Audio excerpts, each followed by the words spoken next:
La palabra de Dios se lee honrando al Padre, el Hijo, el Espíritu Santo. Amén. Libro de Juan, capítulo 5, verso 1 en adelante. El paralítico de Bethesda. Dice así: después de estas cosas había una fiesta de los judíos. Subió Jesús a Jerusalén. Y hay en Jerusalén, cerca de la puerta de las ovejas, un estanque llamado en hebreo Belteda, el cual tenía 5 pórticos. En esto ya hacía una multitud de enfermos, ciegos, cojos, paralíticos, que esperaba el movimiento del agua, porque un ángel descendía de tiempo en tiempo al estanque y agitaba el agua, y el estanque, y el primero descendía al estanque. Después del movimiento del agua, quedaba sano de cualquier enfermedad que estuvieses.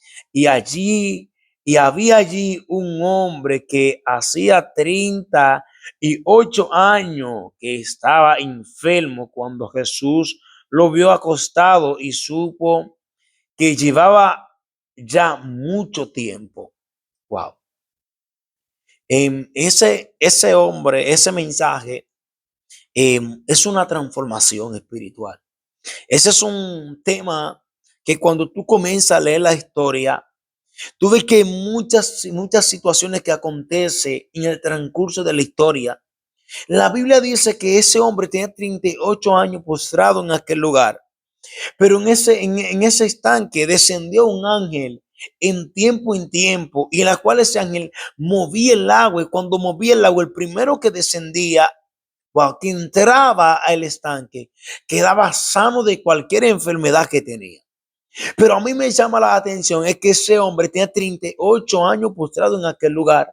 Si conocemos en los transcurso de toda historia, siempre aparecía, gloria a Dios, unos escribas, unos fariseos en aquellos lugares. Y allí yo me imagino que en aquel lugar había mancos, había personas que no eran paralíticos, que podían moverse.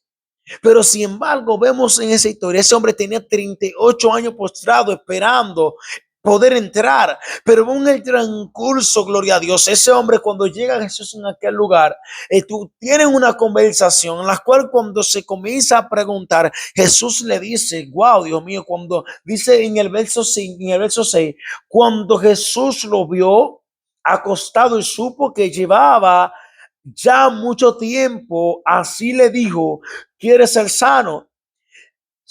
Wow, Señor, le respondió el enfermo, no tengo quien me meta en el estanque cuando se agite el agua. Y él, oye, y entró entre tanto que yo voy, otro desciende antes que yo. Wow. La multitud siempre va a velar por lo que le conviene. La multitud nunca va a tratar de despojarse de su sanidad para sanar un hermano. A veces las personas hablamos de que hay que amar al prójimo, pero nadie quiere dar su vida por un prójimo. Nadie quiere entregar una bendición por un prójimo. Wow, ese hombre tenía 38 años en aquel lugar esperando que alguien se compadeciera de él y lo empujara, aunque sea el estanque. Hay muchas personas hoy en día que necesitan de simplemente un empujón de alguien. Pero habemos tanto cristiano mediocre, tanto cristiano endemoniado dentro de la congregación de Dios, que a veces no somos capaces de dar un empujón a un hermano, de elevar a un hermano a alcanzar su salvación, a alcanzar una sanidad.